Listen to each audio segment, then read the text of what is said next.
ஹாய்ங்க, தைப்பூசத்தன்னைக்கு காலையில் நேரமாக எழுந்துச்சி வாசலெல்லாம் ஒழிச்சிட்டு கோலம் போட்டேங்க. கோலம் நல்லா இருக்கான்னு சொல்லுங்கள். காலையில் சாப்பிட்றதுக்கு அப்பளம், ஒயிட் ரைஸுங்க, வெண்டைக்காய் புளிக்குழம்பு செஞ்சேங்க. கூடவே தயிர். கொஞ்சம் சிம்பிளாக தாங்க செஞ்சேன். எல்லோரும் கோயிலுக்கு போகிறதுக்காக ரெடி ஆகிட்ருக்கோம். நான் ரொம்ப ஹெவியாலாம் செஞ்சிட்ருக்க வேணாம் அப்படின்ட்டு சிம்பிளாக செஞ்சேங்க.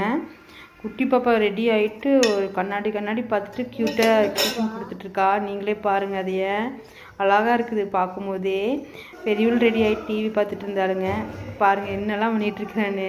கண்ணாடி பார்த்துட்டு முட்டை கொடுக்குறது, பார்த்து சிரிக்கிறது, அந்த மாதிரியெல்லாம் பண்ணிகிட்டு இருந்தான். கோயிலுக்கு போகிறதுக்காக பாப்பாவுக்கு ட்ரெஸ் எல்லாம் எடுத்து வச்சுட்டு இருந்தாங்க. அவளுக்கு ப்ரௌனு, டவுசரு, ஃபுல்லா, கர்ச்சிப்பு, பால், தண்ணி எல்லாம் எடுத்து வச்சுட்டேங்க. அதெல்லாம் குட்டி பாப்பா கூட்டிகிட்டு போகாமல் எனக்கு எடுத்து வச்சு தான் ஆகணும். சும்மா போக முடியாது. எல்லாத்தையும் ஒரு வயற்கூடையில் போட்டு வச்சுட்டு ஒரு கட்டப்பை எடுத்துட்டேங்க.